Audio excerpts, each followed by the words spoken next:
বিশেষ বিশেষ কয়েকটি বিন্দু উল্লেখ করব। একটা হচ্ছে আশা আইসিডিএস এর বোনেরা, আপনারা আশা করি খুশি হয়েছেন, 5,000 টাকা বাড়তি বরাদ্দ পাবেন প্রতি মাসে। আপনারা 4,000 টাকা চাইতে গেছিলেন, প্রাক্তন মুখ্যমন্ত্রীকে লাঠি মেরেছিল। বর্তমান মুখ্যমন্ত্রীকে আপনাদের চাইতে হয়নি, আপনি না চাইতেও পেয়েছেন। আপনারা অনেক কাজ করেন, হেলথ সেক্টরটাকে আপনারাই বাঁচিয়ে রেখেছেন। আইসিডিএস এর দিদিরা, হেল্পাররা, তারা নিজেদের সেন্টার চালানোর বাইরে গিয়ে সরকারকে অনেক সাহায্য করেন, আপনাদের জন্য আমরা করেছি। আরও অন্যান্য সেক্টর, প্যারা টিচার বন্ধুদেরও আশ্বস্ত করতে চাই, 5,000 টাকা বৃদ্ধি ঘটেছে। আমরা অন্য রাজ্য থেকে আমাদের শিক্ষা দপ্তর কালেকশন করবে, অর্থ দপ্তরের সঙ্গে আলোচনা করবে, সর্বোপরি আমরা সিদ্ধান্ত নেব। অন্য রাজ্যগুলো বিজেপি শাসিত রাজ্যের সমান ধীরে ধীরে আমরা করব। আপাতত 5,000 টাকা আপনাদের বৃদ্ধি করেছি। আর অন্যান্য ক্ষেত্রে অনেক ভুয়া নিয়োগ হয়েছে। আমরা 2,000 টাকা কেন করেছি, তার কারণ হচ্ছে আমরা সিভিক ভলেন্টিয়ার, ভিলেজ পুলিশ, আমাদের অন্যান্য যেগুলো আছেন কন্ট্রাকচুয়াল, এদের অনেক জল মিশানো, এদের যোগ্যতা নেই, অনেকেরই এডুকেশন সার্টিফিকেট ভুয়া, অনেকেই পার্টির ক্যাডার হিসেবে কাজ করেন, নিজের কাজ করেন না, অনেকেরই শারীরিক দক্ষতা নেই, অনেকের বয়সের সার্টিফিকেট ভুয়া।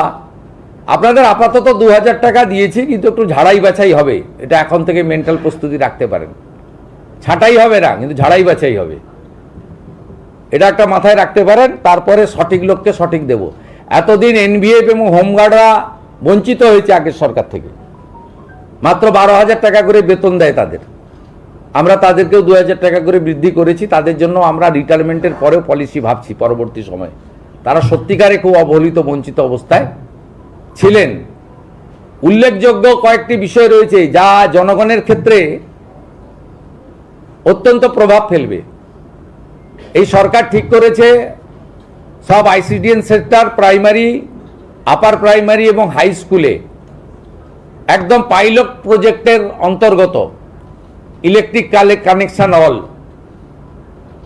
পিউরিফাইড ড্রিঙ্কিং ওয়াটার, পরিশ্রুত পানীয় জল অল, প্রাইমারি এবং হাই স্কুলের ক্ষেত্রে বিশেষ করে অগ্রাধিকার রাঢ়বঙ্গের জেলাগুলি পাবেন। পরে উত্তরবঙ্গের হিল এলাকায় যেখানে আবহাওয়া একটু অনুকূল থাকে, পরে পরে আমরা যাব। পাখা লাগানো হবে। এখনো সব স্কুলে, সব সেন্টারে খাওয়ারের ইউটেন্সিল, প্লেটটা পর্যন্ত ঠিক যায়নি, সেটাও দেখবো আমরা। বলেছি পুরো পাইলট প্রজেক্টে। রান্না এখনো 20-25% স্কুলে গ্যাস ছাড়া হয়, 100% গ্যাসের হাতে রান্না হয়, তার জন্য আমরা প্রজেক্ট নিয়েছি। সমস্ত হাই স্কুল এবং মহিলা কলেজ, কোয়েট কলেজ, যেখানে আমাদের বোনেরা, কন্যারা পড়াশোনা করেন, sanitary vending machine, napkin machine, sanitary vending machine আমরা স্থাপন করার প্রভিশন আজকে বাজেটে অর্থমন্ত্রী ঘোষণা করেছেন। এটি একটি উল্লেখযোগ্য দিক।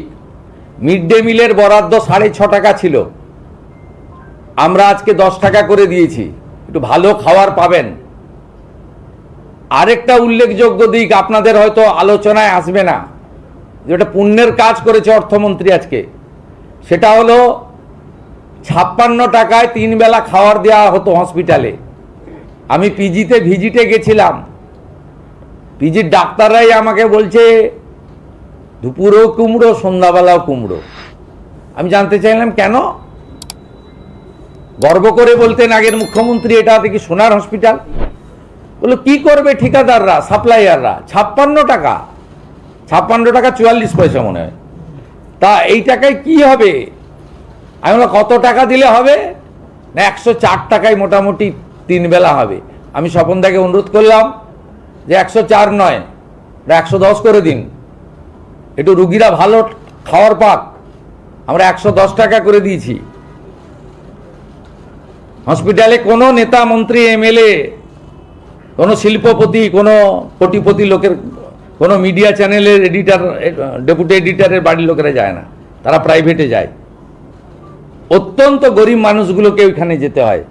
আজকে 110 টাকা করে ডায়েট করে দেওয়া হয়েছে। আর কি বলবো, এই বলে তো শেষ করা যাবে না। স্বপনদাই অনেকগুলো পেজ ছাড়তে ছাড়তে 90 মিনিটে থেমেছে, আর আমি 15-20 মিনিটে মোটামুটি বলে এলাম। বাকিটা ভালো করে পড়বেন, সব পেয়ে যাবেন। আমরা কথা দিই, যা কথা দিই ভেবে দিই, সেই কথাটা ভালো করে রাখি। আর পরিষ্কার করে বলে দিলাম, ডক্টর শ্যামাপ্রসাদ মুখার্জির দেখানো পথে বাংলা চলবে, স্বামী বিবেকানন্দের ভাবনায় বাংলা চলবে, রামকৃষ্ণ মিশন, ভারত সেবাশ্রম সংঘ, ইসকন, গৌড়িয়া মঠের দেখানো ভাবনায় পশ্চিমবঙ্গ চলবে। এই সংস্কৃতি থেকে আমাদের বিচ্যুতি ঘটবে না। আমরা ভারত সেবাশ্রম, রামকৃষ্ণ মিশনের সব শিক্ষা স্বাস্থ্য প্রতিষ্ঠানে কর্পাস ফান্ড দেওয়ার সিদ্ধান্ত গ্রহণ করেছি। আমরা ইসকনকে মিড ডে মিল খাওয়ার সরবরাহ করার জন্য উদ্যোগ দিচ্ছি। পাইলট প্রজেক্ট হিসেবে পুরো কলকাতাকে দিয়ে দেওয়া হচ্ছে, ইসকন খাওয়াবে রান্না করে। আপনার আপত্তি থাকলে হরে কৃষ্ণ বলবেন না, কেউ আপনাকে জোর করবে না। তো খুব ভালো খাবার পাবেন, শুদ্ধ খাবার পাবেন, চিন্তার কোনো কারণ নেই, ঠিক আছে? আর ডক্টর দীনদয়াল উপাধ্যায়ের একাত্ম মানববাদ, এটাই আমাদের আসল লক্ষ্য। 50% মানুষ অর্থনৈতিক পরিসীমার নিচে থাকে, তাদের আপগ্রেড করতে হবে। আদিবাসীদের জন্য আমরা ধরতি আবা, ভাইব্রেন্ট ভিলেজ, আদিবাসী বিশ্ববিদ্যালয়, একলব্য স্কুল, লোধা সবর টোটো সহ প্রাচীন জনজাতিদেরকে তাদের বাড়িতে আমরা সপ্তাহে খাবারের প্যাকেট পৌঁছে দেব। ওটাও যাতে মাঝ রাস্তায় হাফিজ না হয়, বায়োমেট্রিক চালু করছি, তাদের কাছে যাতে পৌঁছায় সেই ছবি, ভিডিও এবং বায়োমেট্রিক আমাদের পাঠাতে হবে। 25 লক্ষ নতুন প্রধানমন্ত্রী আবাসের বাড়ি হবে। জল জীবন মিশনের জল যাবে। কুড়মালি ভাষা সংস্কৃতির জন্য বরাদ্দ হয়েছে অর্থ। রাজবংশী ভাষা তার ঐতিহ্য রক্ষা করার জন্য বরাদ্দ হয়েছে অর্থ। এবং অন্যান্য নেপালি সহ অন্যান্য যে সমস্ত জনপ্রিয় আঞ্চলিক ভাষা রয়েছে তাদের জন্য আমরা আমাদের যে তহবিল তৈরি করা হয়েছে, সাংস্কৃতিক তহবিল, সেখানে আমরা তাদের জন্য সহযোগিতা করব।